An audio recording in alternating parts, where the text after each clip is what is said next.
Hello दोस्तों, आज की इस वीडियो में हम बात करेंगे बाघों के मामलों से संबंधित, है ना। अभी जैसे प्रोजेक्ट टाइगर के 50 साल पूरे हुए हैं, उस पर बात करेंगे ही करेंगे।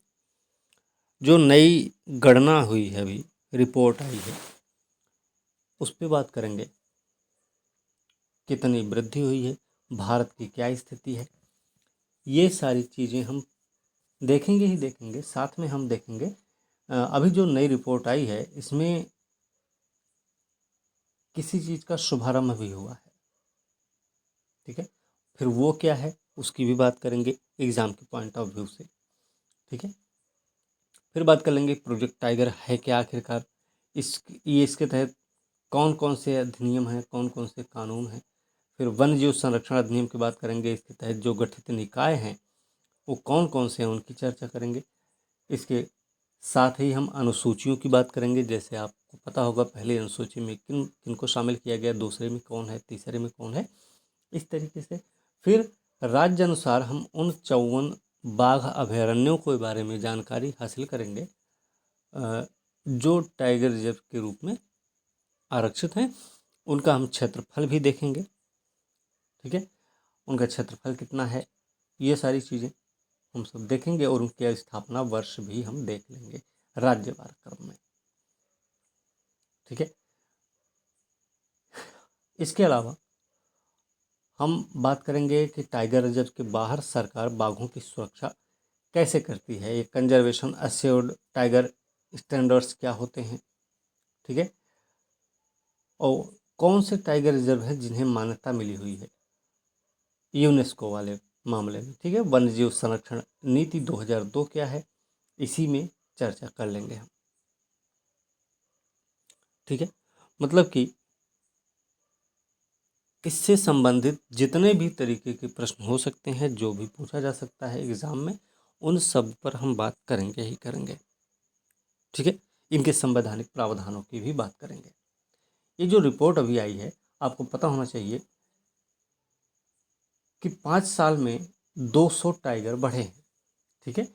भारत में बाघों की आबादी 2006 में जहां 1411 हुआ करती थी, 2006 में इसलिए बता रहे हैं पिछले से, क्योंकि ये कई बार प्रश्न ऐसे भी पूछा जाता है कि तब कितनी थी, अब कितनी है। तो ये 1411 2006 में हुआ करती थी। 2010 की बात करेंगे तो 1706 हो गई। कब हुई, 2010 में, ठीक है। फिर 2014 में कितनी हो गई, 2014 में आप देखेंगे तो 2226 हो गई। 2014 की बात है, 2014 की रिपोर्ट है। 2018 में कितनी हुई, 2018 सॉरी, हाँ चलो, 2018 में 2967 टोटल संख्या रही बाघों की। अब 200 इनकी संख्या में 200 की वृद्धि हुई है, मतलब अब हो गए हैं एक 2967 था, ही 200 और बढ़ा देते हैं, 3167 हो गई वर्तमान में बाघों की कुल आबादी। इसके 50 साल पूरे हुए हैं, आपको ये ध्यान रखना है प्रोजेक्ट टाइगर के। और इसके उपलक्ष्य में प्रधानमंत्री मोदी ने international wing big sorry international big cat alliance का भी शुभारंभ किया है। तो इस दौरान किसका शुभारंभ हुआ है, तो ये आपको पता होना चाहिए, ठीक है। चलिए आगे देखेंगे। 200 बाघ जो बढ़े हैं उनके बारे में चर्चा कर लेते हैं। 200 बाघों की वृद्धि हुई है, तो क्या भाई कि पीएम मोदी ने प्रोजेक्ट टाइगर के 50 वर्ष पूरा होने के स्मरण उत्सव कार्यक्रम का उद्घाटन किया है ना। कर्नाटक में किया था इन्होंने। और इन्होंने बाघ संरक्षण के लिए अमृत काल का विजन, टाइगर रिजर्व के प्रबंधन प्रभावी मूल्यांकन के 5वें चक्र की सारांश रिपोर्ट का विमोचन किया है। कौन सा, 5वें चक्र की, ठीक है। ये भी याद रखने की जरूरत है। बाघों की संख्या की घोषणा करते हुए उन्होंने अखिल भारतीय बाघ अनुमान, जो 5वां चक्र है, की सारांश रिपोर्ट जारी की। और देश में इस समय बाघों की संख्या कितनी है, टोटल है 3167, संख्या के हिसाब से आपको ध्यान रखना है। इसके मुताबिक पिछले 4 साल में 200 बाघ बढ़े हैं भैया। इससे पहले 2018 में ये संख्या 2967 हुआ करती थी। और प्रोजेक्ट टाइगर के 50 साल पूरे होने पर स्मारक सिक्का भी जारी किया गया है। स्मारक सिक्का जारी किया गया है, ये भी आपको याद रखना है। ठीक है। पीएम मोदी ने कहा कि देश में बाघों के संरक्षण और उनकी सुरक्षा में प्रोजेक्ट टाइगर ने अग्रणी भूमिका निभाई और दुनिया के 75% बाघ, कितने, 75% बाघ भारत में उपलब्ध है, भारत में निवास करते हैं। इन्होंने कहा कि दुनिया के केवल 2.4% भूमि क्षेत्र के साथ भारत वैश्विक विविधता में लगभग कितने प्रतिशत का योगदान देता है, तो वो है 8% का योगदान है। लगभग 30,000 हाथियों के साथ हम दुनिया में सबसे बड़े एशियाई हाथियों की श्रेणी वाले देश हैं। ठीक है, तो ये भी आपको एक फैक्ट याद रखना है। ये इंटरनेशनल बिग कैट अलायंस क्या है भाई, इसकी चर्चा करें तो इंटरनेशनल बिग कैट अलायंस के बारे में बात करें तो इसका शुभारंभ भी हुआ है। इस दिशा में बड़ी बिल्लियों के संरक्षण और संरक्षण का यह एक प्रयास है। क्या है ये आपको पता हो गया। ठीक है, इन प्रजातियों को शरण देने वाले आसपास के देशों की सदस्यता के साथ दुनिया की 7 प्रमुख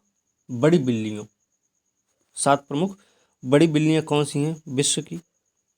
एक तो आपका बाघ हो जाएगा,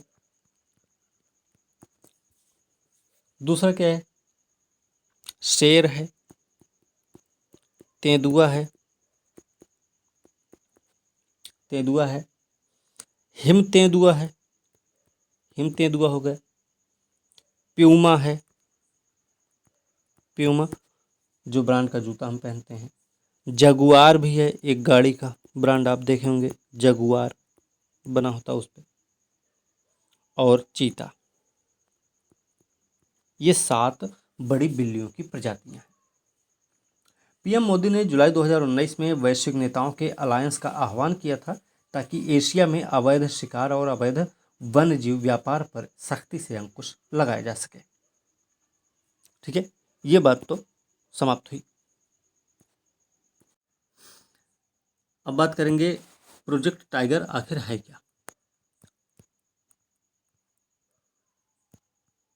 प्रोजेक्ट टाइगर क्या है।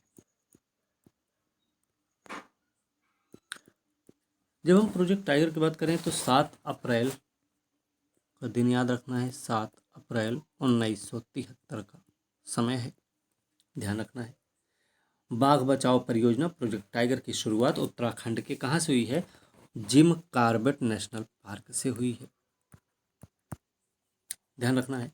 यह पर्यावरण वन जलवायु परिवर्तन मंत्रालय की एक केंद्र प्रायोजित योजना है। यह देश के राष्ट्रीय उद्यानों में बाघों को आश्रय प्रदान करता है।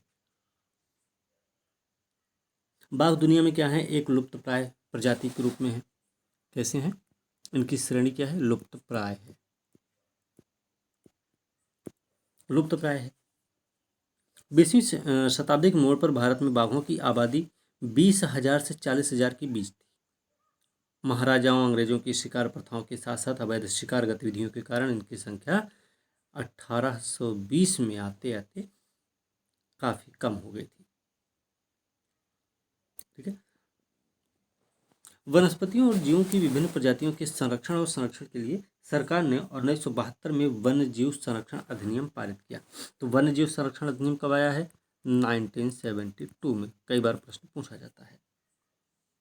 इसकी धारा 38B के तहत एक बाघ संरक्षण योजना में 3 भाग होते हैं। 3 भाग कौन कौन से, एक होता है कोर होता है, बफर होता है और गलियारा भी होता है इसी में।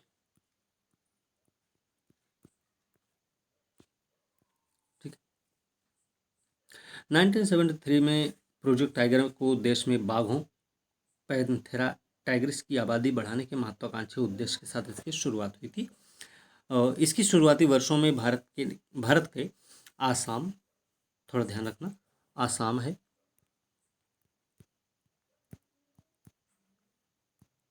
बिहार है,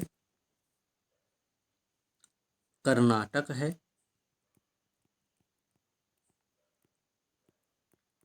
आंध्र प्रदेश है, ठीक है। कर्नाटक है, यहाँ आंध्र प्रदेश नहीं, सॉरी, मध्य प्रदेश है, ठीक है, मध्य प्रदेश है, महाराष्ट्र है, उड़ीसा है, राजस्थान है, यूपी भी है इसी में, और साथ में पश्चिम बंगाल भी है इसी में शामिल, ठीक है। और इन सभी क्षेत्रों, इन सभी राज्यों में लगभग 14,000 वर्ग किलोमीटर का एरिया डिसाइड हुआ। वर्तमान में भारत के 18 बाघ रेंज राज्यों में ऐसे 54 रिजर्व स्थित हैं। कितने रेंज हैं? 18। कितने रिजर्व हैं? जो रिजर्व क्षेत्र हैं 54 हैं। प्रोजेक्ट टाइगर के तहत कवर किए गए शुरुआती रिजर्व जिम कॉर्बेट, शुरुआत में जिम कॉर्बेट रहा है, मानस रहा है, ठीक है, जिम रहा है, मानस है, मानस कहाँ है? आसाम में है, रणथंभौर है, रणथंभौर है, रणथंभौर है, फिर सिमलीपाल भी है, बांदीपुर है, बांदीपुर है, पलामू, सुंदरबन है, सुंदरबन है, मेलघाट, मेलघाट और कान्हा। शुरुआत में इन सभी क्षेत्रों में इन्हें क्या किया गया? संरक्षित किया गया। जिम कॉर्बेट, मानस, रणथंभौर, सिमलीपाल, बांदीपुर, पलामू, सुंदरबन, मेलघाट और कान्हा। पलामू कहाँ है? झारखंड में है, याद रखना है। आज के समय में देश के 2.21% से थोड़े से अधिक क्षेत्र इस परियोजना के अंतर्गत आते हैं। कितना क्षेत्र है? 2 दशमलव, टोटल क्षेत्रफल का 2.21% से थोड़ा अधिक। भारत में सबसे अधिक बाघ कहाँ है? तो पेंच टाइगर रिजर्व में, और यह टाइगर रिजर्व मध्य प्रदेश और महाराष्ट्र दोनों राज्यों में फैला हुआ। तो आपको ये भी पता होगा पेंच कहाँ कहाँ है? मध्य प्रदेश और महाराष्ट्र में फैला है। प्रोजेक्ट टाइगर के ही बारे में बात करेंगे तो आसाम के ओरांग राष्ट्रीय उद्यान को प्रोजेक्ट टाइगर के तहत 2016 में भारत का 49वां टाइगर रिजर्व घोषित किया गया। किसको? ओरांग को। इस टाइगर रिजर्व को मिनी काजीरंगा भी कहते हैं। तो मिनी काजीरंगा कहाँ पे है भाई? वो ओरांग है। ओरांग कहाँ है? असम में ही स्थित है। कमलगांव वन्यजीव अभयारण्य भी है। कमलगांव, कमलांग, सॉरी, कमलांग जो वन्यजीव अभयारण्य है वो भारत का 50वां टाइगर रिजर्व है, ठीक है, कमलांग नाम है उसका। ये 50वां है भारत का। ये अरुणाचल प्रदेश में है, अरुणाचल प्रदेश में है, ये भी ध्यान रखना है, ठीक है। 2016 में टाइगर रिजर्व का दर्जा दिया गया, इसको भी 2016 में ही दिया गया है, ठीक है। श्री विल्लीपुथुर मेघामलाई टाइगर रिजर्व भारत का 51वां है। मेघामलाई से ही याद रखेंगे, ठीक है, ये 51वां है। 2021 में बना था और तमिलनाडु में स्थित है। और याद रखना, सॉरी, तमिलनाडु में है, और ये तमिलनाडु का 5वां अभयारण्य है, टाइगर रिजर्व है। मतलब भारत का 51वां है और तमिलनाडु का 5वां है मेघामलाई, श्री विल्लीपुथुर मेघामलाई टाइगर रिजर्व, ठीक है। इस टाइगर रिजर्व को तमिलनाडु के 2 वन्यजीव अभयारण्य, कौन कौन से? 2 वन्यजीव अभयारण्यों को मिलाया गया है मेघामलाई के अंतर्गत। कौन कौन से? ये कई बार प्रश्न पूछा जा सकता है, ऐसा प्रश्न कई बार पूछा गया है पेपर में, तो आपको ध्यान रखना। तो मेघामलाई श्रीविल्लीपुतुर मेघामलाई के अंतर्गत कौन कौन से शामिल हैं? तो एक है ग्रिज्ड गिलहरी वन्यजीव, एक ऐसे याद रखना है। दूसरा क्या है? मेघामलाई, ठीक है। एक ग्रिज्ड गिलहरी वन्यजीव अभयारण्य है और दूसरा है मेघामलाई। इसका जो क्षेत्रफल है वो है टोटल 1067, ठीक है, सॉरी 1016.57 वर्ग किलोमीटर का एरिया है पूरा का पूरा। पेंच की बात करें तो पेंच भारत का एकमात्र टाइगर रिजर्व है जो 2 राज्यों मतलब महाराष्ट्र और मध्य प्रदेश में फैला हुआ है। आपको पता होना चाहिए इसकी स्थापना हुई थी। पेंच की स्थापना कब हुई थी? तो ये हुई थी 1977 में। 2 राज्यों में है, एमपी और महाराष्ट्र में। यह एकमात्र ऐसा अभयारण्य है, ठीक है।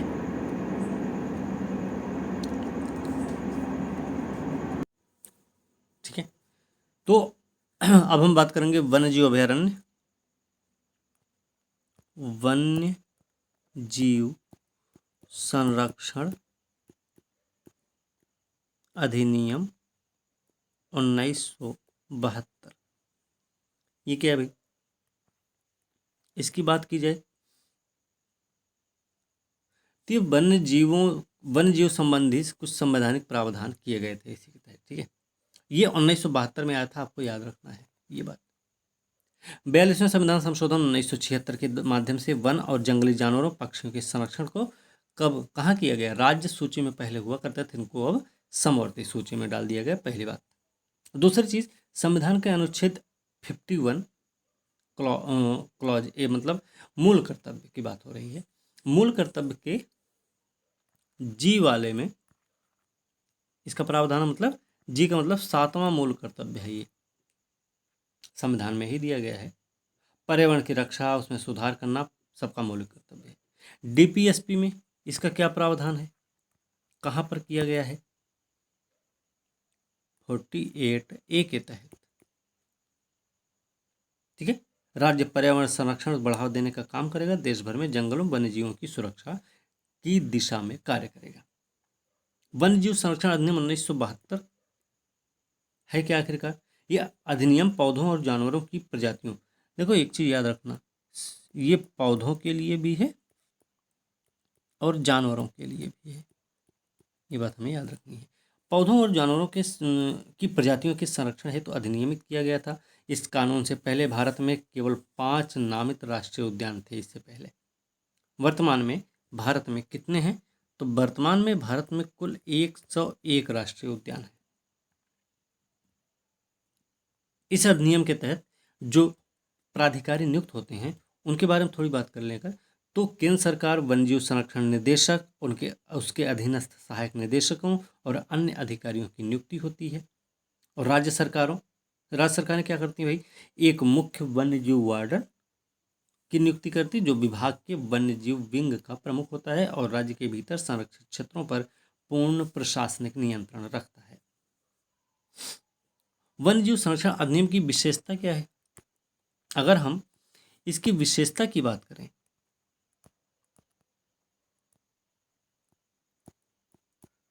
वन्यजीव संरक्षण अधिनियम 1972, विशेषता क्या है इसकी? विशेषता की अगर हम बात करते हैं तो शिकार पर प्रतिबंध लगाता है, पहली बात तो शिकार पर प्रतिबंध लगाता है। अनुसूची 1, 2, 3 और 4 में निर्दिष्ट किसी भी जंगली याद रखना, किसी भी जंगली जानवर के शिकार को प्रतिबंधित करता है। दूसरी चीज, निर्दिष्ट जो पौधे होंगे ना, उनको काटने या उखाड़ने पर प्रतिबंध लगाता है।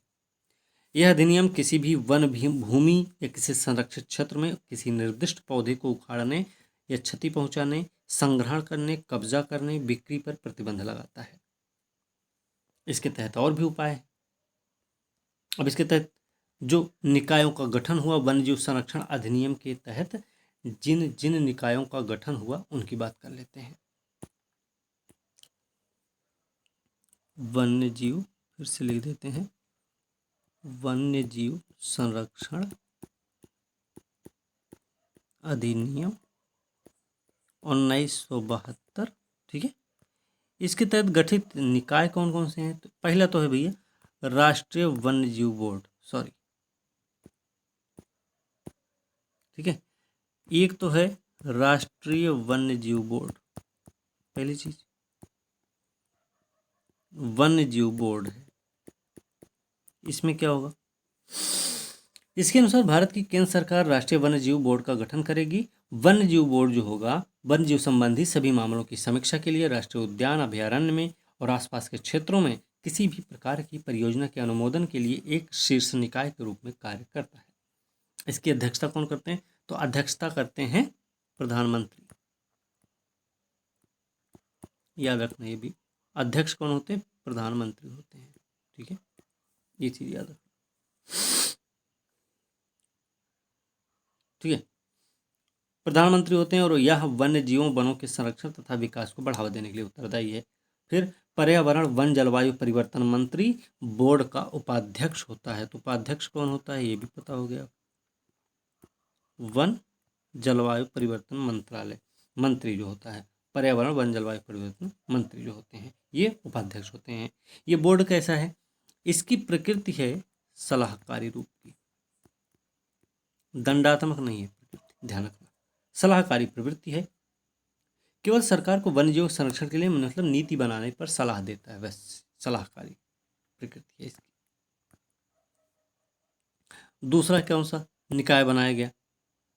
तो दूसरा निकाय है राष्ट्रीय वन्य जीव बोर्ड की स्थायी समिति बनाई गई। स्थायी समिति, राष्ट्रीय वन्य जीव बोर्ड की स्थायी समिति, इसके बारे में क्या है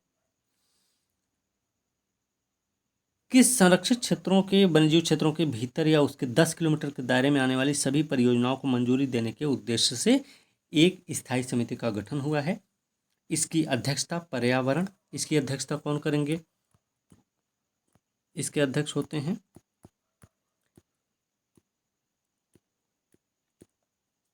पर्यावरण, वन, जलवायु परिवर्तन मंत्री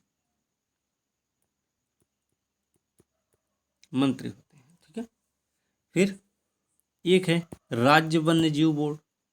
ये क्या भाई? राज्य वन्य जीव बोर्ड। जब हम राज्य वन्य जीव बोर्ड की बात करेंगे तो इसके अंतर्गत क्या देखेंगे कि राज्य सरकार का काम है, राज्य से ये समझ में आ जाना चाहिए। राज्य के शासित प्रदेश के मुख्यमंत्री जो होते हैं, सीएम लोग जो होते हैं, वो इसके अध्यक्ष होते हैं, पहली बात। ठीक है, अब इसके काम क्या है भाई? सलाह देने का काम है इसका भी। तो संरक्षित क्षेत्रों के रूप में घोषित किया जाने वाले क्षेत्रों का चयन और प्रबंधन करना इनका काम है। ये काम याद रखना है। वन्य जीवों के संरक्षण के लिए नीति तैयार करते हैं। किसी अनुसूची में संशोधन से संबंधित कोई भी मामला होता है तो उसकी देखभाल करते हैं। चौथा कौन सा निकाय है? केंद्रीय चिड़ियाघर प्राधिकरण। केंद्रीय चिड़ियाघर प्राधिकरण, इसकी पीडीएफ ना हम क्या करेंगे, डिस्क्रिप्शन बॉक्स में ग्रुप का लिंक डाल देंगे, चैनल का ही लिंक डालेंगे। ठीक है, तो आप उसको उससे जुड़ जाएंगे तो आपको वहाँ पे इसकी पीडीएफ मिल जाएगी। ठीक है, अगर पीडीएफ से पढ़ना चाहते हैं पीडीएफ से पढ़ सकते हैं, नहीं तो वीडियो से आप पढ़ सकते हैं। ठीक है, तो केंद्रीय चिड़ियाघर प्राधिकरण क्या है? ये केंद्रीय चिड़ियाघर प्राधिकरण के गठन का प्रावधान करता है, जिसमें अध्यक्ष और एक सदस्य सचिव सहित कुल 10 सदस्य इसमें शामिल होते हैं।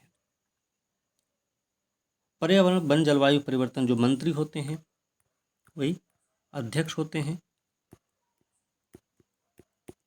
MOEFCC के मंत्री, ठीक है, अध्यक्ष होते हैं। ये प्राधिकरण क्या करता है? चिड़ियाघरों को मान्यता देता है और इसे देश भर में चिड़ियाघरों को विनियमित करने का भी काम सौंपा गया है। राष्ट्रीय अंतर्राष्ट्रीय स्तर पर चिड़ियाघरों में जानवरों को स्थानांतरित करने संबंधी नियमों का भी निर्धारण करता, मतलब स्थानांतरित करने का काम करेगा। ठीक है, फिर एक है राष्ट्रीय बाघ संरक्षण प्राधिकरण, राष्ट्रीय बाघ संरक्षण प्राधिकरण। इसमें क्या होता है भाई, ये टाइगर टास्क फोर्स की सिफारिश के बाद बाघ संरक्षण संबंधी प्रयासों को मजबूत करने के लिए इसका गठन हुआ है 2005 में। पहली बात तो याद रखना है, ठीक है। केंद्रीय पर्यावरण मंत्री इसका अध्यक्ष होता है, जबकि राज्य पर्यावरण मंत्री जो होते हैं इसके उपाध्यक्ष होते हैं, ये भी याद रखना है। केंद्र सरकार राष्ट्रीय बाघ संरक्षण प्राधिकरण की सिफारिशों के आधार पर ही किसी क्षेत्र को टाइगर रिजर्व घोषित कर सकती है, ठीक है। तो राष्ट्रीय बाघ संरक्षण प्राधिकरण की सिफारिश के आधार पर किसी क्षेत्र को टाइगर रिजर्व घोषित किया जाता है केंद्र सरकार के द्वारा। भारत में 50 से अधिक वन्य जीव अभयारण्यों को टाइगर रिजर्व के रूप में नामित किया गया है, जो कि वन्य जीव संरक्षण अधिनियम 1972 के तहत संरक्षित क्षेत्र हैं। इसके तहत एक और निकाय का गठन हुआ, और वो है वन्य जीव अपराध नियंत्रण ब्यूरो।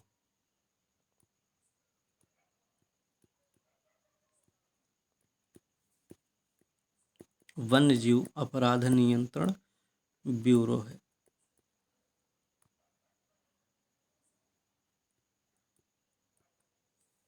ठीक है। इसमें क्या है कि देश में संगठित वन्यजीव अपराध से निपटने के लिए अधिनियम में वन्यजीव अपराध नियंत्रण ब्यूरो के गठन संबंधी प्रावधान किए गए।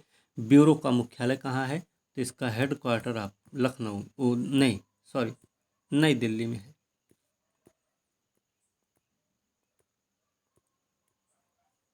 ठीक है। अनुसूचियां भी कई सारी अनुसूचियां दी गई हैं। अनुसूची 1 क्या है, अनुसूची 2 क्या है, अनुसूची 3 क्या है, 4, 5, 6 सब क्या है, इसके बारे में पता होना चाहिए। तो वन्यजीव संरक्षण अधिनियम 1972 के तहत विभिन्न पौधों जानवरों की सुरक्षा की स्थिति को निम्नलिखित 6 अनुसूचियों के तहत विभाजित किया गया है। अनुसूची फर्स्ट में क्या है, इसमें भाई लुप्त प्राय प्रजातियों को शामिल किया गया है। एक में इसमें सर्वाधिक सुरक्षा की आवश्यकता होती है। इसके तहत शामिल प्रजातियों को अवैध शिकार, हत्या, व्यापार, इससे सुरक्षा दी जाती है। इसके तहत कानून का उल्लंघन करने वाले व्यक्ति को सबसे कठोर दंड दिया जाता है। इस अनुसूची के तहत शामिल प्रजातियों का पूरे भारत में शिकार करने पर प्रतिबंध है, सिवाय ऐसी स्थिति के जब वे मानव जीवन के लिए खतरा हैं हों अथवा वे ऐसी बीमारी से पीड़ित हों जिससे ठीक होना संभव नहीं है, उस स्थिति में इनका शिकार हो सकता है, ध्यान रखना। दूसरी अनुसूची में क्या है फिर, इसके अंतर्गत आने वाले जानवरों को भी उनके संरक्षण के लिए उच्च सुरक्षा प्रदान की जाती है, जिसमें उनके व्यापार पर प्रतिबंध शामिल है। इस अनुसूची के तहत शामिल प्रजातियों का भी पूरे भारत में शिकार करने पर प्रतिबंध है, सिवाय ऐसी स्थिति के जब वे मानव जीवन के लिए खतरा हो। ये वही वाला पहला वाला बात। 3 और 4 में क्या है, 3 और 4 इसमें क्या है, जानवरों की वो प्रजातियां जो संकटग्रस्त नहीं हैं, संकटग्रस्त जो नहीं है वो 3-4 में शामिल होती हैं, ठीक है। ध्यान रखना इसमें प्रतिबंधित शिकार वाली संरक्षित प्रजातियां शामिल, लेकिन किसी भी उल्लंघन के लिए दंड पहली 2 अनुसूचियों की तुलना में कम रहेगा। 5 में क्या है फिर, अनुसूची 5 में क्या है, 5 में ऐसे जानवर शामिल हैं जिन्हें कृमि मतलब छोटे जंगली जानवर जो बीमारी फैलाते हैं, पौधों तथा भोजन को नष्ट करते हैं, उनको माना जाता है, कृमि को माना जाता है 5वें के अंतर्गत। इन जानवरों का शिकार किया जा सकता है 5 नंबर में। 6 नंबर में क्या है, निर्दिष्ट पौधों की खेती को विनियमित करता है और उनके कब्जे, बिक्री, परिवहन को प्रतिबंधित करता है। निर्दिष्ट पौधों की खेती, व्यापार दोनों ही सक्षम प्राधिकारी की पूर्व अनुमति से ही किया जा सकता है। चंदन का पेड़ हो सकता है उसमें, है ना, मेरे ख्याल से। एक चीज और याद रखना, ये कई बार प्रश्न पूछा गया है, अनुसूची 1 के तहत बाघ को संरक्षित किया गया है ना, तो इसी 1 के तहत ना घड़ियाल को भी, मगरमच्छ को भी संरक्षित किया गया है, ठीक है, याद रखना इसको। अब बात कर लें जो बाघ अभयारण्य है, तो सबसे पहले हम मध्य प्रदेश की बात कर लेते हैं। एमपी में कौन कौन से बाघ अभयारण्य हैं। एक तो है Kanha tiger reserve, Kanha tiger reserve कब बना, 73 में, 73-74 में। इसका कुल क्षेत्रफल कितना है? 2051.79 वर्ग किलोमीटर। दूसरा क्या है? Bandhavgarh tiger reserve. ये कब बना? 93-94 में बना। 93-94 में बना। टोटल एरिया कितना है? 1536। बस इतना ही ध्यान रखना, ठीक है, लगभग। तीसरा है इंदिरा गांधी प्रियदर्शनी टाइगर रिजर्व। इंदिरा गांधी प्रियदर्शनी पेंच पेंच टाइगर रिजर्व कब बना? ये बना 92-93 में बना है। इसका एरिया कितना है? तो इसका एरिया है 1179 किलोमीटर वर्ग किलोमीटर। फिर संजय धुबरी भी है, संजय धुबरी भी है, यहीं पे है ये भी। ये 2008-9 में बना है, ध्यान रखना। इसका क्षेत्रफल है 1674 वर्ग किलोमीटर। फिर पन्ना भी है, पन्ना टाइगर रिजर्व है। ये कब बना है? ये 1994-95 में बना है, 94-95 में बना। इसका एरिया कितना है? तो ये 1598 वर्ग किलोमीटर लगभग है, ठीक है, 1598। एक और है सतपुड़ा। सतपुड़ा भी यही है, STR बोल सकते हैं सीधे सिंपल में। STR 99-2000 में बना है, ठीक है। इसका एरिया कितना है? 2133 वर्ग किलोमीटर का। MP हो गया। MP के साथ साथ अब अगर देखें, इधर देखते हैं,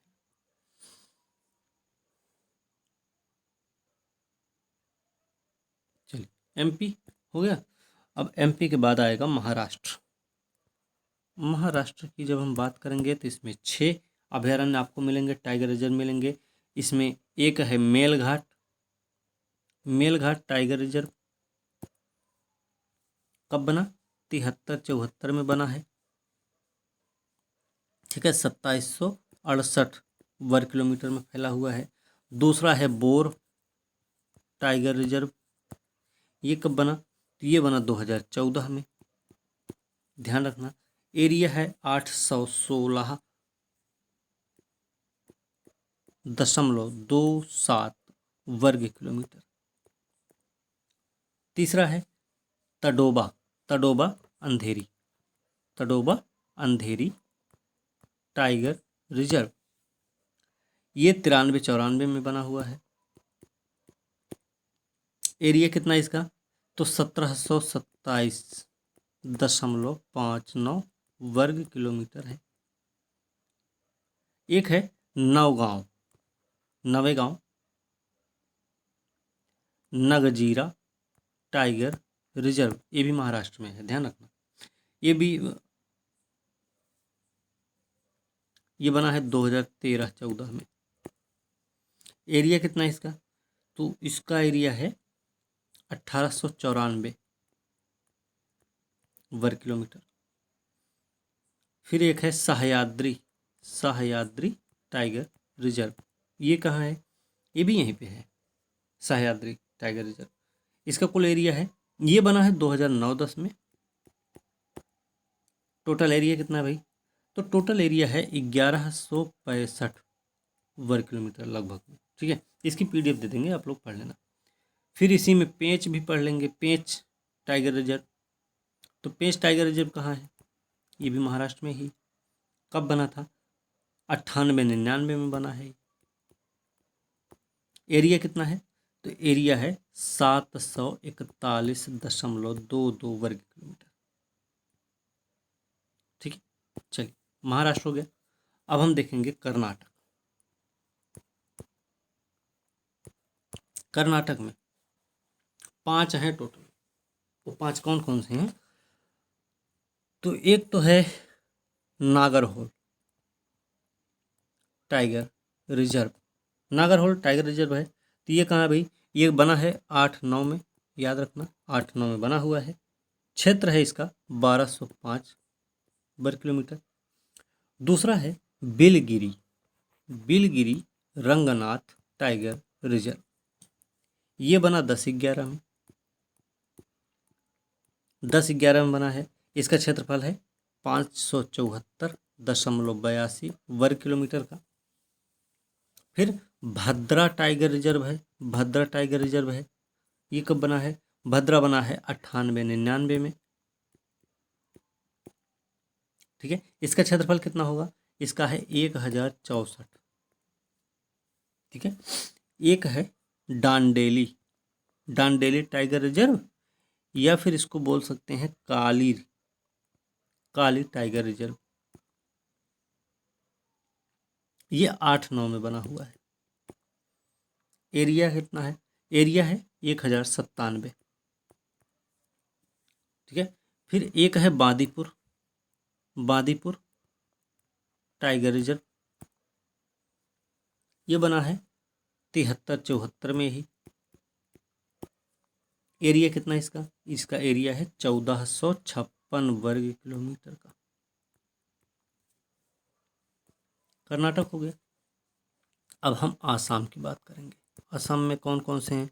असम में बहुत सिंपल सिंपल सा है। मानस है भैया, मानस, मानस 73-74 में बना हुआ है, पहले ही पढ़ लिए हैं। ठीक है, क्षेत्रफल 2837 है। ठीक है, नामेरी है, नामेरी भी है 99-2000 में बना। फिर औरांग है, जिसको मिनी काजीरंगा भी कहते हैं, 2016 में बना। और इसका एरिया 492 वर्ग किलोमीटर का है। फिर एक है काजीरंगा, काजीरंगा का जो एरिया है ये पहली बात तो बना है 8-9 में, 2008-9 में बना है। एरिया इसका है 1173 कुछ वर्ग किलोमीटर है। ठीक है, वो आप PDF दे देंगे तो उसमें देख लेना। चलिए, अब आसाम हो गया। आसाम के बाद क्या आएगा? आसाम के बाद देखेंगे, मतलब आसाम में 4 हैं, ये ध्यान रखना। ठीक है, अब अरुणाचल प्रदेश की बात होगी, अरुणाचल प्रदेश की बात होगी। अरुणाचल में क्या है? अरुणाचल में 3 हैं। कौन कौन से हैं? एक तो पक्के, पक्के नाम सुना होगा, ये पेपर में कई बार पूछा गया है। पक्के टाइगर रिजर्व कहाँ है? ये कब बना है? ये 99-2000 में बना। एरिया इसका 1198 है। ठीक है, नाम दफा भी है टाइगर रिजर्व, नाम दफा 82-83 में बना हुआ है। क्षेत्रफल है 2052 वर्ग किलोमीटर लगभग है। यहीं पे एक है कमलांग, कमलांग भी है टाइगर रिजर्व, ये 2016 में बना हुआ है। जो इसका एरिया है वो है 783 वर्ग किलोमीटर का। अब हम लगे हैं छत्तीसगढ़ का भी देख लेंगे। छत्तीसगढ़ में क्या है? छत्तीसगढ़ में क्या है भाई? छत्तीसगढ़ में देखो 4 हैं। एक तो है अचनकमार अमरकंटक, अचनकमार अमरकंटक टाइगर रिजर्व है, 8-9 में बना। क्षेत्रफल है 914 का। एक है इंद्रावती टाइगर रिजर्व, ये कब बना? 73-74 में है। एरिया है 1400, नहीं सॉरी, इसका एरिया है 783 वर्ग किलोमीटर। ठीक है, फिर उदनती भी है, उदनती सीता नदी, उदनती सीता नदी टाइगर रिजर्व, ये कब बना? तो ये बना है 82-83 में। एरिया कितना है? एरिया की बात करेंगे तो 1842 वर्ग किलोमीटर का एरिया है। ठीक है, एक और है गुरु घासीदास, गुरु घासीदास टाइगर रिजर्व है, अभी हाल में 2021 में बना था फिलहाल। ठीक है, एरिया इसका है 466। हमने ऊपर पढ़ लिया कौन सा 50वां है, कौन 51वां, कौन 52, कौन 53, कौन 54 है, उस हमने पढ़ लिया पहले। ठीक है, तो ये सभी के हो गए कहाँ के? छत्तीसगढ़ के। अब बात कर लें हम राजस्थान। राजस्थान में 4 हैं टोटल। कौन कौन से हैं? एक है Mukundra hills, Mukundra hills tiger reserve है, 2013-14 में बना है। एरिया कितना है इसका? इसका एरिया है 759 वर्ग किलोमीटर लगभग ऐसे है। एक है रणथंभौर टाइगर रिजर्व RTR, 2014 में बना। एरिया है इसका एरिया कितना है, नहीं सॉरी, रणथंभौर जो बना ना, सॉरी गलती हुई, रणथंभौर टाइगर रिजर्व जो आपका है ये 73-74 में बना हुआ है, ठीक है। और इसका टोटल क्षेत्रफल है 1411 वर्ग किलोमीटर का। फिर एक है सरिस्का टाइगर रिजर्व, ये कब बना? तो सरिस्का बना है 78-79 में। एरिया है 1213 लगभग। एक है रामगढ़ विषधारी टाइगर रिजर्व, यहीं पे है, अभी जल्दी बनाया गया, 2022 में बना है फिलहाल। एरिया है 1501 वर्ग किलोमीटर का। अब राजस्थान हो गया भैया, अब अपना यूपी भी है, उस पर बात कर लें, उसके बाद जरूरी है उत्तर प्रदेश PCS का भी एग्जाम देना है। तो यूपी में 4 हैं टोटल, ठीक है। यूपी में 4 कौन कौन से हैं? एक तो है दुधवा टाइगर रिजर्व, कब बना था? 87-88 में, ठीक है। ये इसका एरिया कितना है? तो 2201 वर्ग किलोमीटर है। एक है पीलीभीत टाइगर रिजर्व, ये कब बना? तो ये 2014 में बना था। 2014 में बना था, 730 वर्ग किलोमीटर का एरिया है। एक है अमानगढ़ टाइगर रिजर्व, ये 2012 में बना हुआ है। 2012 में बना हुआ है अमानगढ़ टाइगर रिजर्व, और ये 80 वर्ग किलोमीटर का है, बहुत छोटा है, मेरे ख्याल से सबसे छोटा यही होगा टाइगर रिजर्व भारत का। फिर एक है रानीपुर, यूपी का ही रानीपुर टाइगर रिजर्व, ये कब बना है? 2022 में बना है। एरिया है 529 वर्ग किलोमीटर का। यूपी है, यूपी के बाद अब हम केरल की बात करेंगे। केरल में कितना है?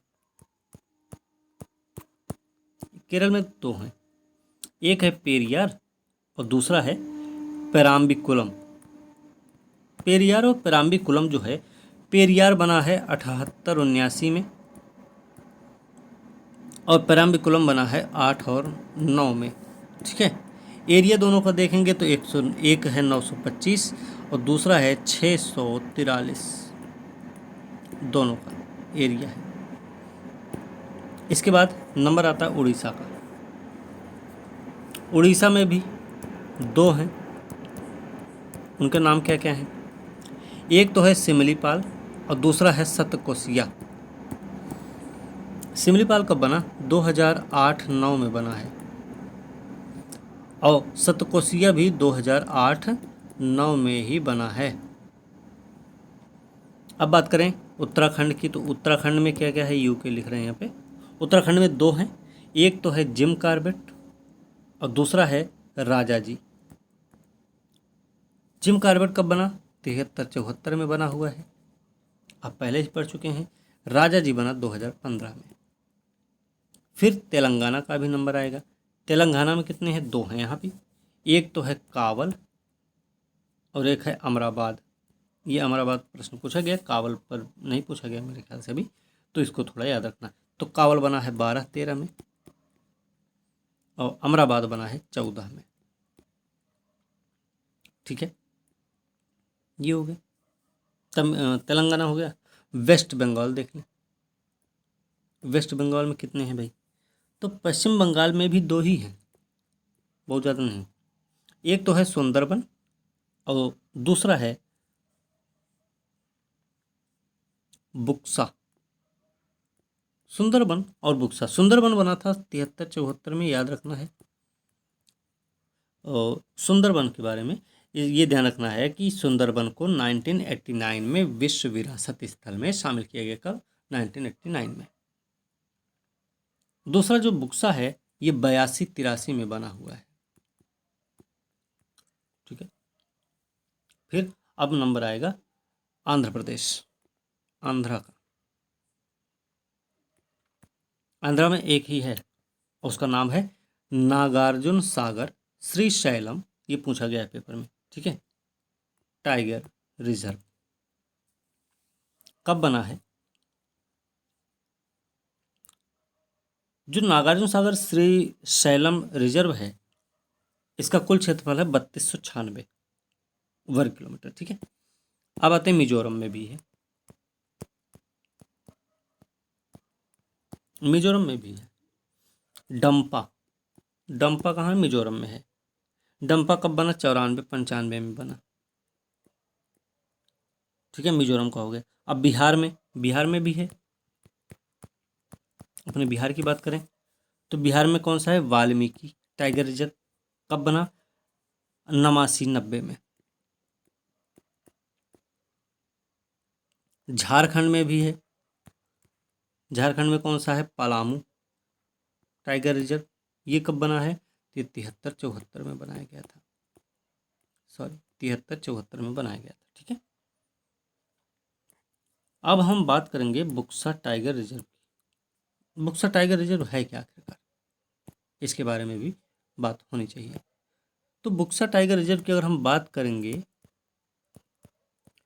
बुक्सा टाइगर रिजर्व की बात करें, स्थापना कब हुई है? 1983 में, सॉरी 1983 में हुई है इसकी स्थापना, और 15वें टाइगर रिजर्व के रूप में हुई थी।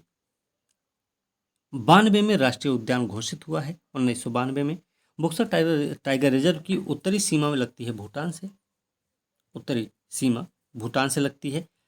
सिंचुला पहाड़ी श्रृंखला बुक्सा टाइगर उद्यान के उत्तरी किनारे पर है, भूटान से लगती है उत्तरी सीमा, और उत्तरी किनारे पर ही सिंचुला, सिंचुला नाम याद रखना,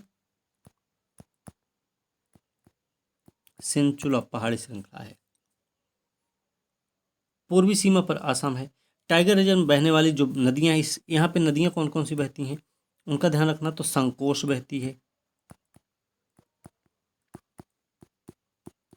रैदक बहती है, जयंती बहती है, जयंती जयंती है, चुरनिया भी है, चुरनिया चुरनिया भी बहती है, तुरतुरी भी बहती है, तुरतुरी नाम है, नदी है, ध्यान रखना, तुरतुरी बहती है।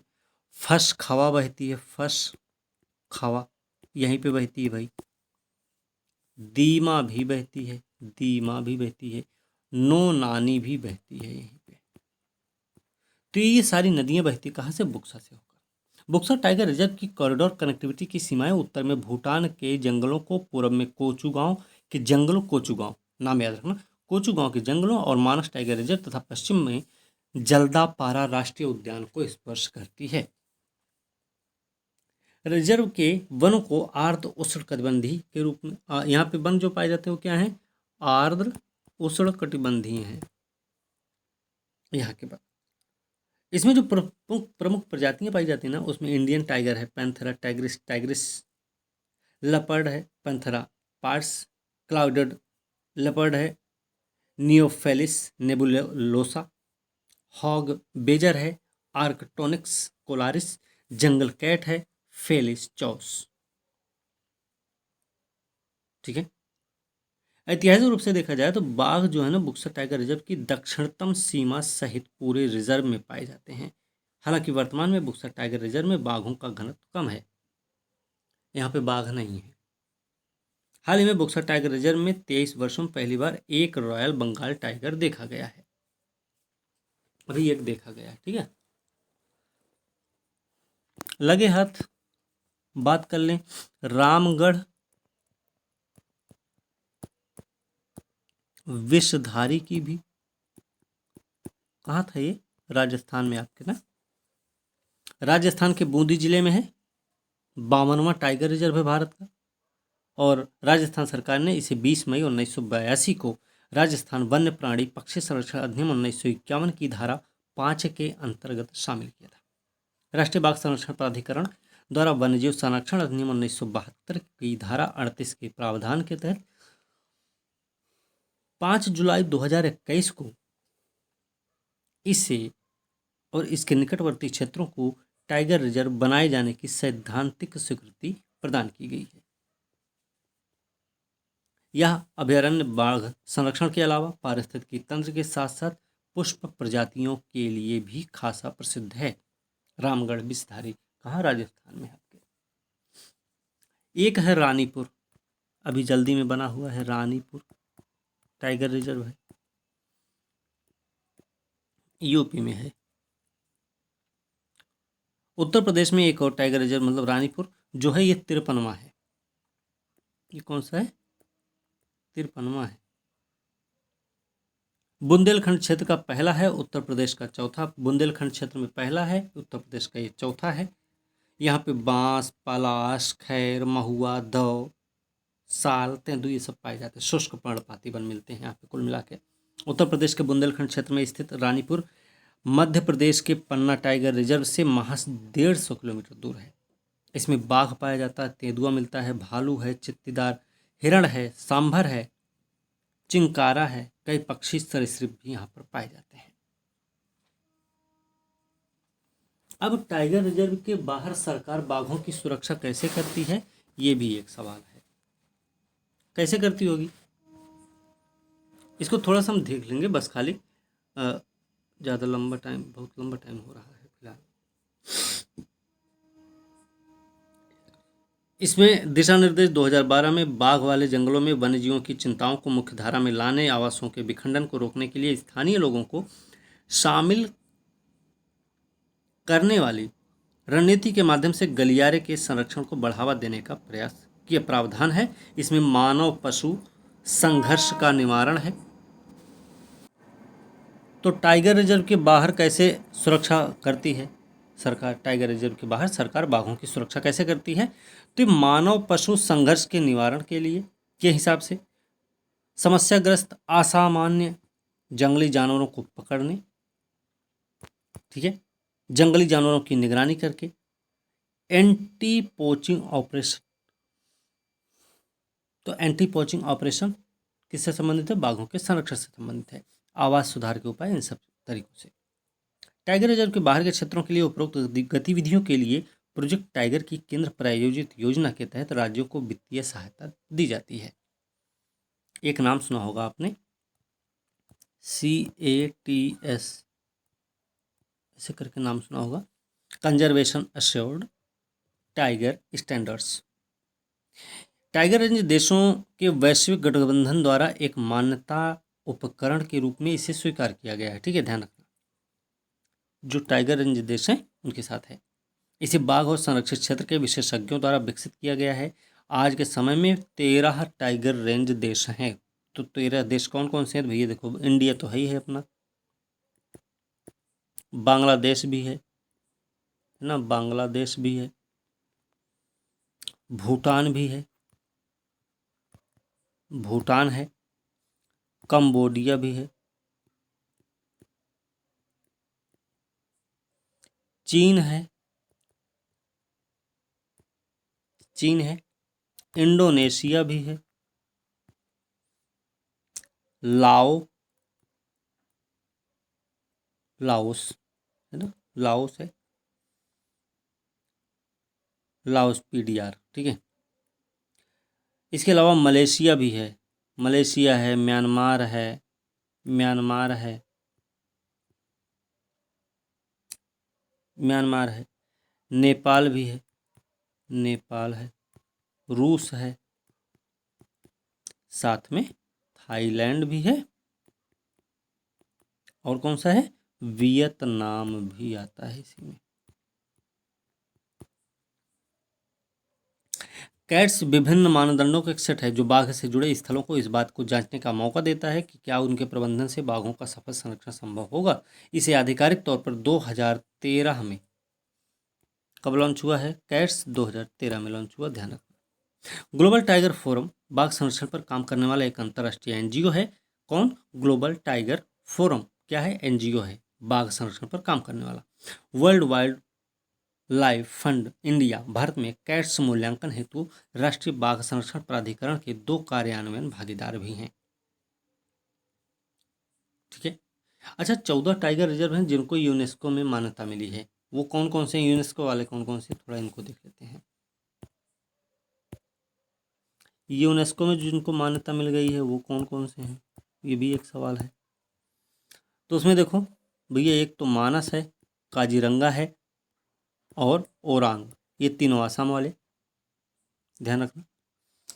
एमपी में कौन कौन सा है, सतपुड़ा है, कान्हा है, पन्ना है, एमपी के हो गए तीनों।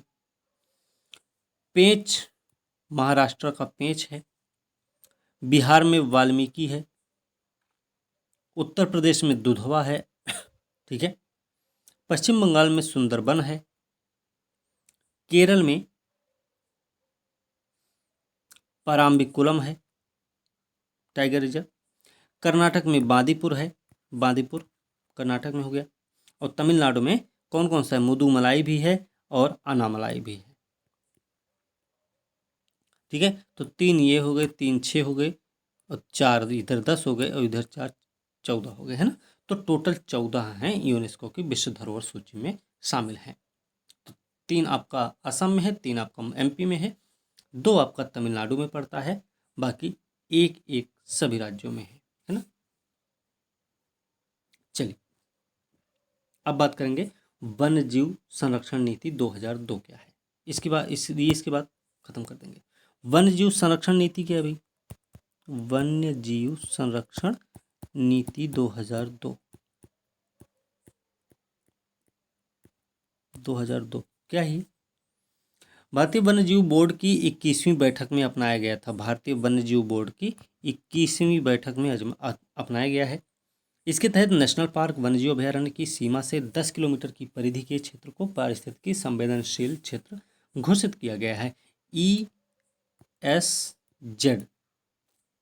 घोषित किया गया है। ESZ को MOEFCC द्वारा पर्यावरण संरक्षण अधिनियम 1986 के तहत अधिसूचित किया गया है। तो पर्यावरण संरक्षण भी आपको पता हो गया। पर्यावरण संरक्षण अधिनियम कब आया है, तो यह आया 1986 में, पर्यावरण संरक्षण अधिनियम 1986। वन्य जीव संरक्षण अधिनियम आया 2002 में। इसके मूलभूत उद्देश्य क्या है, तो संरक्षित क्षेत्र के चारों ओर कुछ गतिविधियों का विनियमन करना, ताकि संरक्षित क्षेत्र के संवेदनशील पारितंत्र पर इन गतिविधियों का मतलब खनन, पावर प्रोजेक्ट, इनके नकारात्मक प्रभाव को न्यूनतम किया जा सके। इसके समक्ष चुनौतियां भी कई सारी हैं। बाघ संरक्षण के समक्ष कई सारी चुनौतियां आप देख सकते हैं। चुनौती क्या हो सकती है, चुनौती सबसे पहले ये है कि इनके निवास स्थान, शिकार स्थान छोटे होने के कारण मानव वन्यजीव संघर्ष देखने को मिलता है। प्रश्न पूछा गया है, ठीक है। दूसरा है कि बाघ निवास स्थानों को अधिकांशतः मानव गतिविधियों द्वारा नष्ट किया जा रहा है। वनों और घास के मैदानों को कृषि जरूरतों के लिए परिवर्तित किया जा रहा है। तीसरी चुनौती यह है कि टाइगर रिजर्व बाघों की संख्या के हिसाब से पूर्ण क्षमता को प्राप्त कर चुके हैं। इन टाइगर रिजर्व में अतिरिक्त बाघों के लिए कोई आवास स्थान उपलब्ध नहीं है। एक और चुनौती है कि कुछ टाइगर रिजर्व में गिरती बाघों की संख्या भी चिंता का महत्वपूर्ण विषय है। सरकार की नवीन पहल क्या है, नवीन पहल सरकार की क्या है फिर, जिसकी बात करेंगे तो सरकार मानव पशु संघर्ष की चुनौतियों से निपटने के लिए कार्यक्रम चला रही है। इसके तहत वनों में ही जानवरों को जल और चारा उपलब्ध करा दिया जाएगा। दूसरी चीज, पहली बार लिडार क्या है, LIDAR क्या होता है ये लाइट डिटेक्शन एंड रेंजिंग आधारित सर्वेक्षण तकनीक का उपयोग किया जाएगा, ठीक है। तो उम्मीद ये करते हैं कि जो बाघ संरक्षण से संबंधित या पर्यावरण संरक्षण से संबंधित, वन्यजीव संरक्षण से संबंधित जितने भी प्रकार के आपसे सवाल पूछे जा सकते हैं उन सब को आप सॉल्व कर लेंगे, ठीक है। बाकी इसकी PDF आपको चैनल पे मिल जाएगी। इसका लिंक, उस चैनल का लिंक हम डिस्क्रिप्शन बॉक्स में दे देंगे। तो इसी के साथ आज की वीडियो हम यहीं पर समाप्त करेंगे और अगली वीडियो के साथ मिलते हैं। तब तक के लिए धन्यवाद।